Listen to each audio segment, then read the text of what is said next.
So I thought I'd show you guys something pretty cool. I've been pondering what I'm going to do inside the plane. I'm already starting to think about the dash and the overhead and grips and all that other stuff. And you know, as the fuselage will be here in probably less than a week, I have to start thinking about these things. I'm also having a larger conversation with people about avionics, but we'll get to that later.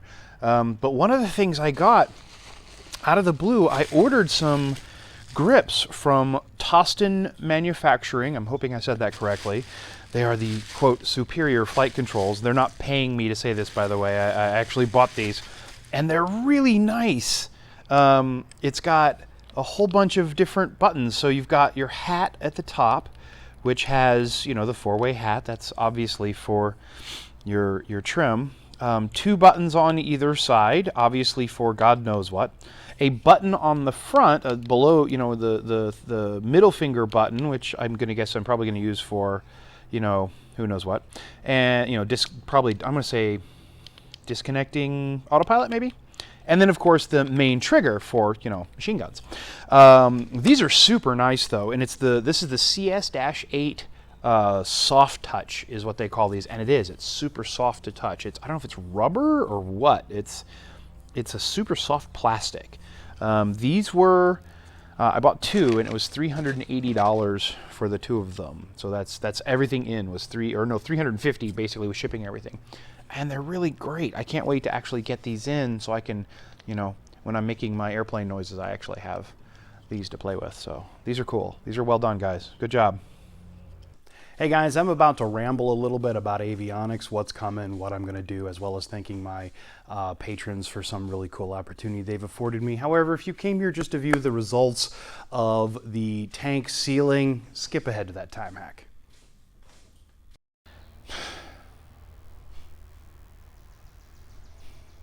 Nothing crystallizes my desire to have my own aircraft more than that. That is a time lapse of about 18 hours of me driving back to Texas from Georgia in my motorhome. And I listen to a lot of podcasts and audiobooks and music, and after a while I listen to a lot of silence, and I get to kind of just dream and think and talk to myself and do all sorts of stuff, but it's a long time. And you know, this is a trip that I would be able to make in my plane in like 4 or 5 hours, and it takes 18 in my motorhome because it's a bus. Yeah, I really want a plane. So I've had a lot of people ask me over the course of this build, I mean, even back as far as before I even had the empennage half done, Jason, what avionics are you going to put in the airplane? My answer has always been, I don't know. You know, it's something that I didn't even remotely think about. It just wasn't important. Avionics is something that you think about when you have a plane, not when you have a pile of aluminum. Well, yes and no. There are things you have to take into consideration. For example, if you're going to have EDHARs in your plane, where are you going to put them? Well, you are going to have that. Where are you going to put it? You know, you got to think about like the tray or the bucket that you're going to put that in. If you're going to have something like this, which is a heated pitot tube and the angle of attack indicator all in one, well, you got to get this when you're building the wings, because this is part of the wings. This is Dynon, by the way. So you got to think about that stuff. This is important. Really nice product, by the way, Dynon. So people ask me, you know, what avionics? And I often kick back, well, it depends. Which do you prefer, Coke or Pepsi? And, you know, you get that baffled look on people's face because they don't understand what you're saying. There's a lot of really great sweets out there. Garmin, of course, it's kind of the gold standard, it seems like, and you have to actually buy it with gold to pay for it. Dynon, of course, makes a really good product, slightly less expensive, but still not cheap by any stretch. And, you know, MGL is another one. I know several people on the airport really swear by MGL. And there are others, of course. Those are the three that I have any kind of experience with. I have zero experience with the others. So let's talk to those three right quick. Garmin, now I've used Garmin in everything. I mean, my Jeep has Garmin, my truck had Garmin, my wife's car has Garmin in it. The boat I rented recently just for tooling around on the lake, it had a Garmin on it, for crying out loud. And so it seems like Garmin is everywhere. And it's not like it's gonna go away, so it's a behemoth, but you're gonna pay behemoth prices. And with regards to avionics, their products are excellent, of course. The G1000 is fantastic. Now, I wouldn't put a G1000. I think what you put in experimentals, the G3X, I think, which I have no experience with that at all. I've played with the G1000 and was kind of baffled with all the stuff because there was so much stuff. Like you could do, like you could order a pizza. You could do everything. It was crazy. The G3X, I'm assuming, is exactly the same, just not the certified version. The Dynon, I've played with the older Skyview Dynon. Now the new HDX, which looks fantastic, I've not even remotely touched it, but it looks great.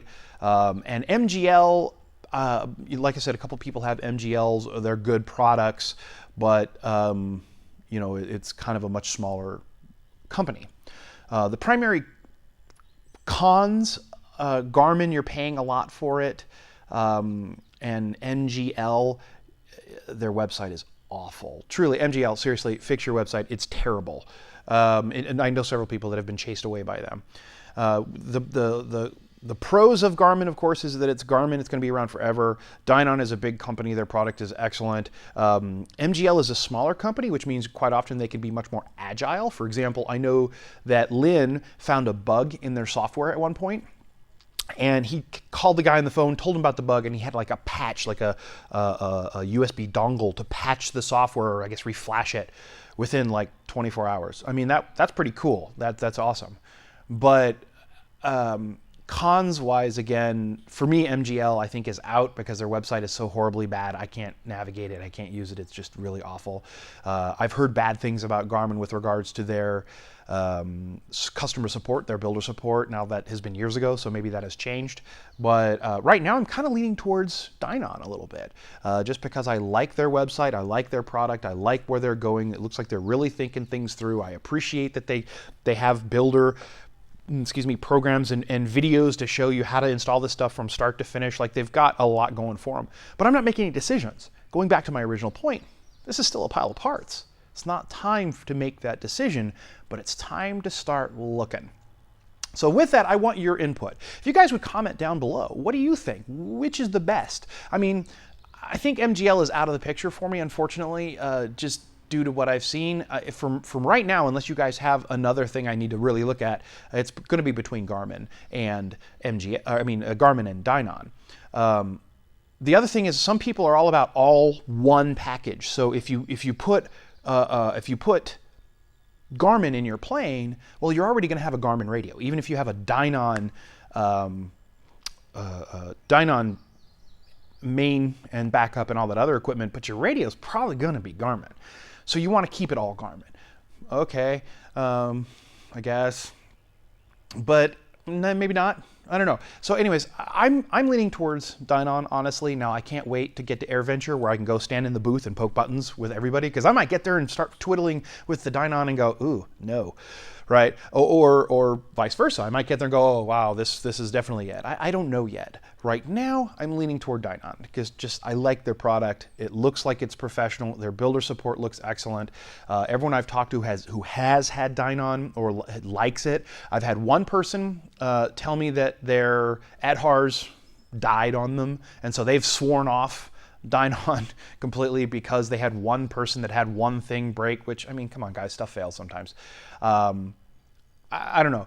Like I said, I could ramble about this forever. I think it is time for me to start looking, but it's definitely not time to make a decision. I just need to start looking. So if you guys would give me some kind of comment, let me know. What do you think? I mean, do you think I'm definitely barking up the wrong tree with Dynon? Or do you think I need to look real hard at MGL again? Or is there some other suite entirely that I need to take a look at?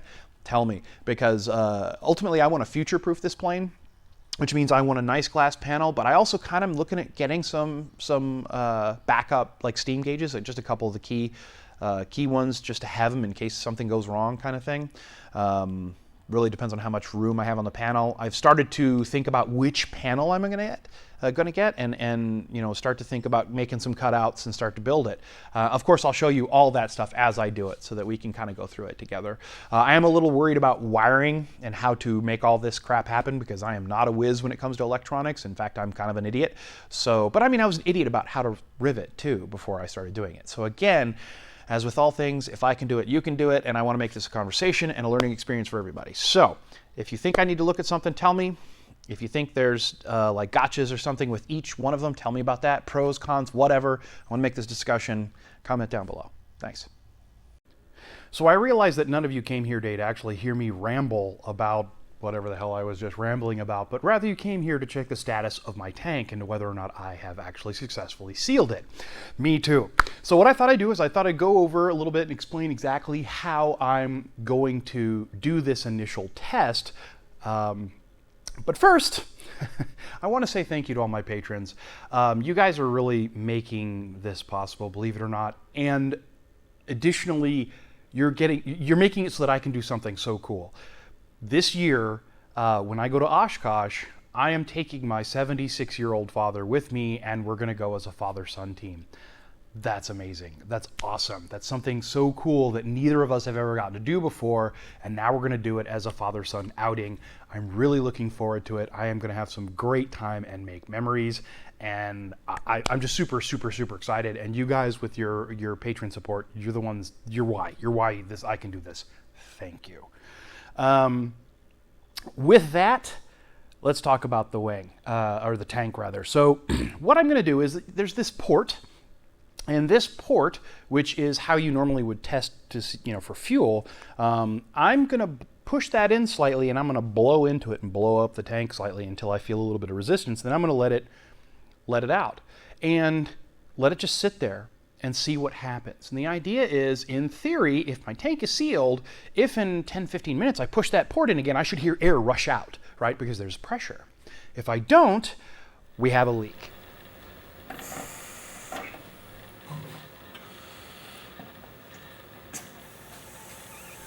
Well, turns out we have a leak. So I did exactly what I said. I put my mouth over the little hole, pushed it in, blew in, stood back, and I could actually hear a little bit of a leak way down at the other end of the tank. So step 2 then is to get my trusty water bottle, put water in it with some dish soap, just some regular old dish soap, and try to find the hole with bubbles. So that's what we're doing here. All right, so dealing with those 2 leaks was really simple. That corner leak, that hole that, I mean, was obvious. I mean, here's what it looked like. And then afterwards it looks like that. Just put a ton of Pro Seal up in there to get it good and sealed. The plate leak, the bubbles coming out there, I haven't dealt with that yet because I want to make sure I deal with that correctly. I'm not sure if I just need to cover that whole end with Pro Seal or if I need to have a wire hanging off it, or you know, for the sensors, I'm gonna call Vans, or maybe if you guys know, tell me, and then I'll seal that after the fact. But then it was, I mean, that was it. It was really simple. And as far as I can tell now, it holds air, but I'm going to let that Pro Seal set for a couple days and then come back and basically do the same thing again. I'm going to pump it up, you know, blow into that hole, and then give it some time and see if it holds over the course of a day or so. And finally, before I sign off, one thing I wanted to address was something that I had brought up in the previous video, and I had said something that was horribly wrong, and a whole bunch of you jumped on me for it. I had said that I was going to put this guy in, so this is the main fuel line. It comes out of this port. It comes out of here and it goes into the engine. I had said that it, you know, eventually I was just going to use some Teflon tape or something like that to screw that in to make sure it was good and tight. And a whole bunch of you came out and was like, whoa, no, don't use Teflon. Apparently it's very dangerous to use Teflon. You can actually get yourself in a lot of trouble. Thank you for telling me that. Please don't let me kill myself.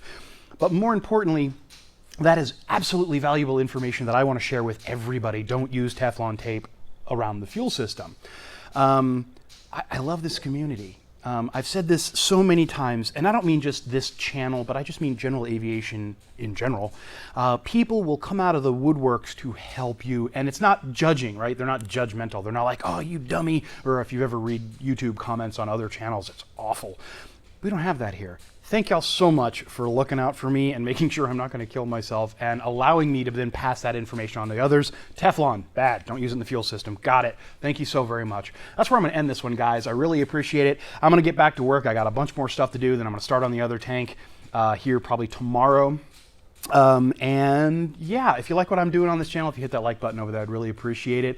And for those of you patrons, again, who are helping me out, thank you so much. If you guys want to become a patron, if you really like what I'm doing, you want to support this channel, jump over to my Patreon page. For as little as $1 a month, you can support this, and think of it as just buying me a cup of coffee over the internet. So thank y'all very much. See you next time. Now I got to wipe all the soap off. My hands are soapy. Dawn. I just used Dawn. Nothing serious. But it smells pretty in here now.